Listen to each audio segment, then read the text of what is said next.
Angel exam দিয়ে চলে এসেছে।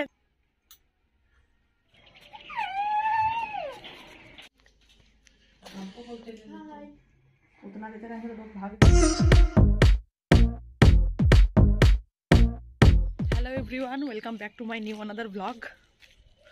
সবাইকে ভেরি গুড মর্নিং। আজকে এঞ্জেলকে ছাড়তে যাওয়ার সময় এক্সাম চলছে, ওর ছাড়তে যেতে যেতে বাস হর্ন দিয়ে দিয়েছে, আজকে একটু লেট হয়ে গেছে। আর এক্সাম চলাকালীন বাসটা একটু তাড়াতাড়ি আসছে, সেই জন্য দৌড়ে দৌড়ে ওকে বাসে চাপিয়ে এলাম। এখন ফিরছি, ওকে চাপিয়ে ফিরছি। আর 10টার সময় এক্সাম শেষ হয়ে যায়, আর বাস আস্তে আস্তে 10টা 15-20 হয়ে যায়। তো যাই হোক, এখন বাজছে 7টা 20। ওকে পৌঁছে চলে এলাম বাসে। এবার যাই বাড়িতে তাড়াতাড়ি কাজবাজ করে, আবার 10টার সময় ছুটি হয়ে যাবে। 10টার মধ্যে আমাকে কাজ মোটামুটি কমপ্লিট করে রাখতে হবে। তারপরে এসে করে ওর ম্যাডামও চলে আসবে আর কি পড়াতে। তো ম্যাম আসবে 11:30টায়। তো তার আগে ওই স্কুল থেকে ফিরে ওকে সব রেডি টেডি করিয়ে ম্যামের কাছে বসিয়ে দিলে তারপরে একটু নিশ্চিন্তে। তো চলো তোমরা ব্লগটার সাথে থেকো। সময় কম থাকার জন্য সব থেকে আগে যেটা মাথায় আসে সেটা হলো যে এঞ্জেলকে ছেড়ে আসে কি করে আগে নিজের রান্নাবান্নাগুলো কমপ্লিট করা যায়। তাও 10টার মধ্যে তো কমপ্লিট হয় না, কিন্তু যতটা পারি কাজটা আমি এগিয়ে রাখি। এমনিতেও এঞ্জেলের স্কুল থাকলে যখন 1টায় আসতো আগে, তখনও আমি সকালে উঠে সব কাজ প্রায় হয়ে যেত। তখন সব কাজ কমপ্লিট করতে সময় লাগতো 8:30 থেকে প্রায় 11:30, 12টার মধ্যে সব কিছু কমপ্লিট হয়ে যেত। আর এখন সবটা কমপ্লিট না হলেও মোটামুটি যেটা মেন কাজ, মোটামুটি রুটি তরকারি, দুপুরের যে 1-2টো তরকারি সেগুলো করে রেখে দিই, ডালও করে রেখে দিই। ভাতটা তো এমনিতেই সবসময় পরেই বসাই, তাড়াতাড়ি হয়ে যায় বলে। আর যেটা মেন প্রবলেম হচ্ছে সেটা হচ্ছে এঞ্জেল আসার পর তো জানোই ওর ম্যাডাম চলে আসে 1 ঘন্টা 1 ঘন্টার মধ্যে, সেই জন্যই আরও তাড়াহুড়োটা বেশি থাকে। যতক্ষণ না এঞ্জেলকে পড়াতে বসতে পারি ততক্ষণ একটু খুব তাড়াতাড়ির মধ্যেই থাকি। আর আমি একদিকে রুটি করা স্টার্ট করে দিয়েছি, আর একদিকে ভাবলাম দুপুরে আজকে ফুলকপি আলুর তরকারি করব। তো ভাবলাম ফুলকপিগুলো আগে ভেজে তুলে রাখি, তারপর রুটি করতে করতে আমার তরকারিও একটা কমপ্লিট হয়ে যাবে। আর জলখাবারের তরকারি এর আগে আমি অলরেডি করে নিয়েছি। এঞ্জেলকে যখন রেডি করছিলাম আজকে স্কুলের জন্য, তখন অনেকটাই টাইম পেয়েছিলাম, মানে অনেকটা বলতে 15-20 মিনিট এক্সট্রা পেয়েছিলাম। তো তরকারিটা আমি বসিয়ে দিয়েছিলাম আর কি, ওটা আধ সিদ্ধর উপর হয়েও গেছে। তো এটা আরেকবার রেডি করে নিলে হয়ে যাবে। আর এদিকে চলে এসেছে আমাদের কল্যাণী। তো সেই জন্য আমি চা বসিয়ে দিয়েছি, ওকে দেবো আগে চা, তারপর ও চাটা খেয়ে কাজে লেগে যাবে। আর আমিও ওইদিকে আমার নিজের কাজ কমপ্লিট করার জন্য একদম তাড়াহুড়োতেই আছি। আর সত্যি কথা বলতে ওয়েদারটা এখন চেঞ্জিংয়ের জন্য শরীরটাও বেশ সাথ দিচ্ছে না, কখন ঠান্ডা কখন গরম। এই যে 2 দিন আগে এত বেশি ঠান্ডা পড়েছিল, আবার এত বেশি গরম, গ্রীষ্মকালের মতো গরম, তারপর আবার আজ থেকে একটু সকাল থেকে ঠান্ডা ঠান্ডা লাগছে, হাওয়া চলছে। তো এটার জন্য এঞ্জেলও একটু সকাল থেকে কাশছে, সর্দি হয়ে গেছে। আর আমার তো 12 মাস বলতে পারো সর্দি লেগেই থাকে। তো তার উপর এরকম ওয়েদার চেঞ্জ হলে তার বলারই কিছু নেই। তো ফাইনালি তরকারির আমার মশলা কষানো হয়ে গেছে, আলুও প্রায় আধ সেদ্ধর ওপর হয়ে গেছে। তো জল দিয়ে দিলাম, এবার ফুলকপিগুলো দিয়ে একটু ফুটতে দিয়ে দেবো। তা করতে আমার রুটি সবগুলোই কমপ্লিট হয়ে যাবে। আর আজকের ফুলকপিগুলো বন্ধুরা দেখতেই পাচ্ছ একটু বেশি ফ্রাই হয়ে গেছে, পুরো কালো হয়ে গেছে। যাই হোক, এটা কখনো কেমনও হয়ে যায়, সব দিন সমান হয় না। তো কম মশলা দিয়ে বানিয়েছি। ফুলকপিতে এমনিতেই গ্যাস অম্বল হয় আর কি, সেই জন্য ফুলকপিতে পেঁয়াজ রসুন ছাড়াই আমি বানিয়েছি। তো যাই হোক, আমার রান্না বান্না সব হয়ে গেছে, রুটি তরকারিও কমপ্লিট হয়ে গেছে। তারপর কিছুক্ষণ বসে করে আগে গেলাম স্নান করতে, কারণ আমার সকাল সকাল স্নান না হলে ভালো লাগে না আর কি। সকাল সকাল স্নানটা হয়ে গেলেই ফ্রেশ লাগে আর কি, তো কাজেরও এনার্জি পাওয়া যায়। তো যাই হোক, তোমাদের সাথে কথা বলতে বলতে সকাল থেকে প্রায় সব কাজই মোটামুটি হয়ে গেল, আর আমার স্নানও হয়ে গেল। এখন আমি 10-15 মিনিট আগে রোদে বসবো, কারণ এখন বেজে গেছে প্রায় 10:45। আর এঞ্জেলের এক্সাম শেষ হয়ে যাবে 10টার, বাস চলে আসবে 10টা 15 অবধি চলে আসবে। তো ভাবলাম এখন কিছুটা টাইম আছে, তো একটু রোদে বসি, না হলে একটু ঠান্ডাও লাগছে চান করার পর।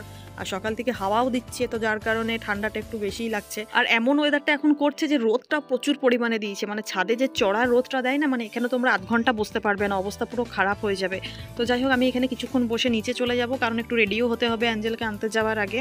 তো দেখতে দেখতে টাইম পেরিয়ে যাবে। আর আজকে আমার এত জোর খিদে পেয়ে গেছিলো, চান করতে যাওয়ার আগে ভাবলাম খাবারটা খেয়ে নিই, নাহলে অন্যদিন আগে স্নান টান করে এসে আগে আমি ছাদে চুলও শুকানো হয়, তো খাবারও খাওয়া হয়ে যায় আর কি। কিন্তু আজকে প্রচন্ড জোরে খিদে পেয়ে গেছিল, অ্যাকচুয়ালি ভোরে ওঠা হয়, তো ওই জন্য খিদেটা পেয়ে যায় আর কি। প্রচন্ড হাওয়া চলছিল, যার কারণে ঠান্ডাটা একটু বেশি লাগছিল। অ্যাকচুয়ালি ব্যাপারটা হচ্ছে মাঝখানে কদিন ঠান্ডা একদমই কমে গেছিলো, গরমকালের মতো যে সোয়েটার পরার দরকার হচ্ছিল না।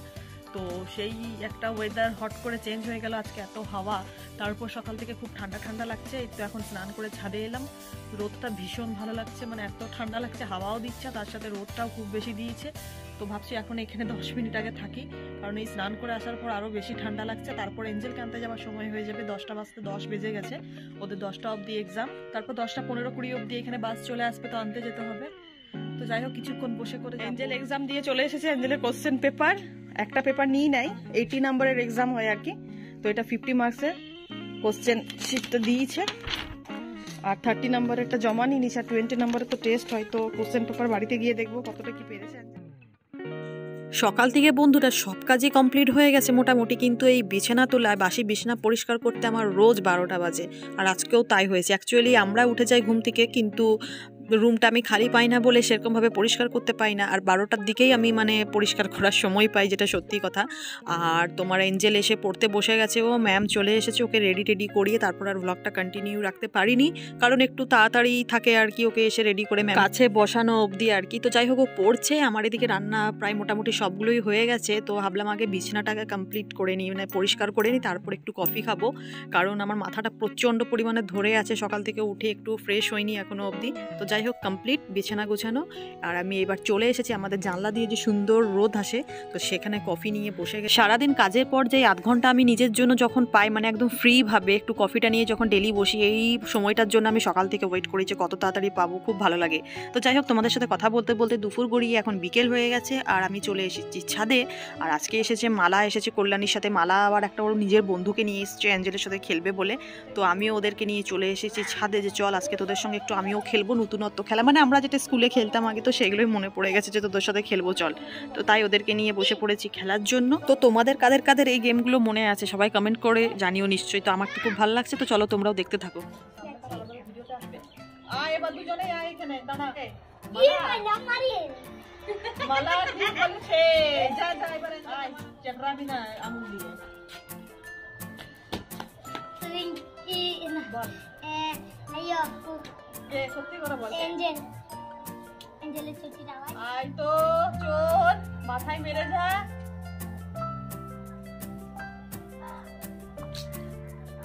বলকে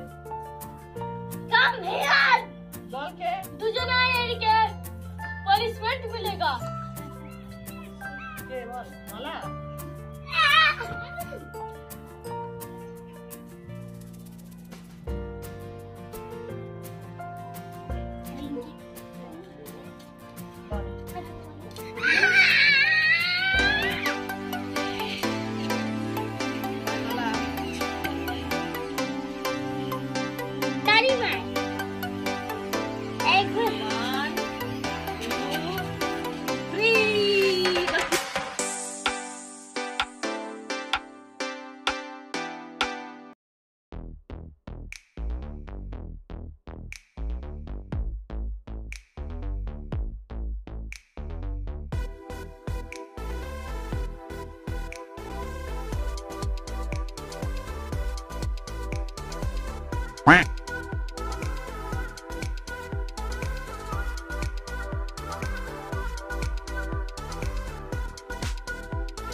হ্যাঁ আসছে 1 মিনিট।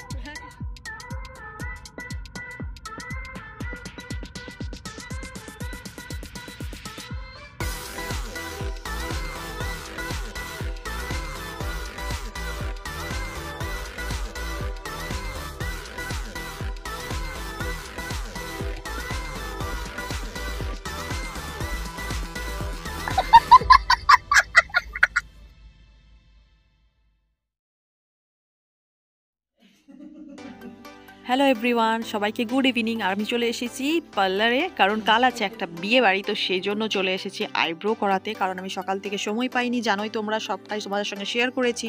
আর এখন সন্ধ্যাবেলায় আমি একটু সময় পেয়েছি, তো চলে এসেছি আমাদের রিমাদির পার্লারে। আর এখন আমি আইব্রো করাচ্ছি, কারণ কাল যাব বিয়ে বাড়ি আর কাল আমার সময় হবে না আমি জানি। তো সেই জন্য আজকেই চলে এসেছি, কারণ সকাল থেকে প্রচুর কাজ থাকে, আসা হয় না। আর কালকেও জানি সকালবেলায় আসা হবে না। আর আজকের ব্লগটা আমি এখানেই শেষ করছি। তোমাদের যদি ব্লগটা ভালো লাগে তো প্লিজ একটা লাইক করে, চ্যানেলে যারা নতুন এসেছো তারা প্লিজ সাবস্ক্রাইব করে পাশে বেল আইকনটি প্রেস করে দিও। তো চলো আজকের মতো টাটা, দেখা হবে নেক্সট আরেকটি নতুন ভিডিওতে। And thank you for watching my video.